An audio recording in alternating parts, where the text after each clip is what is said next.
Item ಯಾವುದೇ ಇರಲಿ try ಮಾಡಿ ಆಚಿ ಚಿಕನ್ ಮಸಾಲಾ. ಇರಾನ್ ವಿರುದ್ಧ ಇಸ್ರೇಲ್ ಅಮೆರಿಕ ವಾರ್ ಹಿನ್ನೆಲೆ ಹುಬ್ಬಳ್ಳಿಯಲ್ಲಿ ಗ್ಯಾಸ್ ಸಿಎನ್ಜಿ ಇಂಧನ ಕೊರತೆ ಎದುರಾಗಿದೆ. ಕ್ಷಿಪಣಿ ಪ್ರತಿಕೃತಿ ಶವಯಾತ್ರೆ ಮಾಡಿ ವಿನೂತನವಾಗಿ ಪ್ರೊಟೆಸ್ಟ್ ಮಾಡಲಾಗಿದೆ. ಆಟೋಗಳಿಗೆ ಗ್ಯಾಸ್ ಇಂಧನ ಸಿಎನ್ಜಿ ಕೊರತೆ ಆಗ್ತಾ ಇದೆ. ಸರ್ಕಾರ ಆಟೋಗಳಿಗೆ ಯಾವುದೇ ಕೊರತೆ ಇಲ್ಲ ಅಂತ ಹೇಳ್ತಿದ್ದಾರೆ. ಆದರೆ ಈಗ ಆಟೋಗಳಿಗೆ ಸಾಕಷ್ಟು ಕೊರತೆ ಆಗ್ತಾ ಇದೆ. ಕೂಡಲೇ ಗ್ಯಾಸ್, ಪೆಟ್ರೋಲ್, ಡೀಸೆಲ್ ಪೂರೈಸಬೇಕು ಅಂತ ಸರ್ಕಾರ ಈ ಕುರಿತು ಗಮನ ಹರಿಸಬೇಕು ಅಂತ ಪ್ರೊಟೆಸ್ಟ್ ಮಾಡಲಾಗಿದೆ.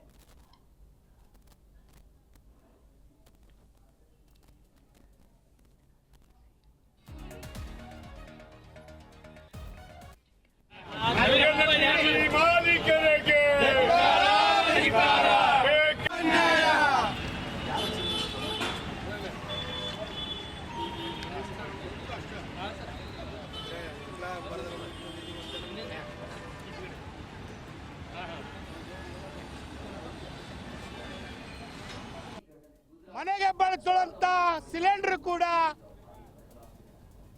ಪಿಜಿಯಲ್ಲಿ ಕೂಡ ಸಿಲಿಂಡರ್ ಕೂಡ ಸರಿಯಾದ ರೀತಿಯಲ್ಲಿ ದೊರಕ್ತಾ ಇಲ್ಲ. ಇವತ್ತು ಕೇಂದ್ರ ಸರ್ಕಾರ ಹೇಳ್ತಾ ಇದೆ 1 ವರ್ಷಗಳ ಕಾಲ ಪೂರೈಸುವಂತ ಎಲ್ಲ LPG, CNG, ಪೆಟ್ರೋಲ್, ಡೀಸೆಲ್ ಅನ್ನ ಬಳಕೆ ಮಾಡುವಂತ ವಸ್ತುಗಳ ನಮ್ಮ ಹತ್ರ ಸ್ಟಾಕ್ ಇದೆ ಅಂತ. ಆದ್ರೆ ಇವತ್ತು ಇಡೀ ಕರ್ನಾಟಕದಾದ್ಯಂತ 10 ಲಕ್ಷಕ್ಕಿಂತ ಹೆಚ್ಚು ಆಟೋ ರಿಕ್ಷಾ ಚಾಲಕರಿಗೆ ಸರಿಯಾದ ರೀತಿಯಲ್ಲಿ LPG ಸಿಗ್ತಾ ಇಲ್ಲ.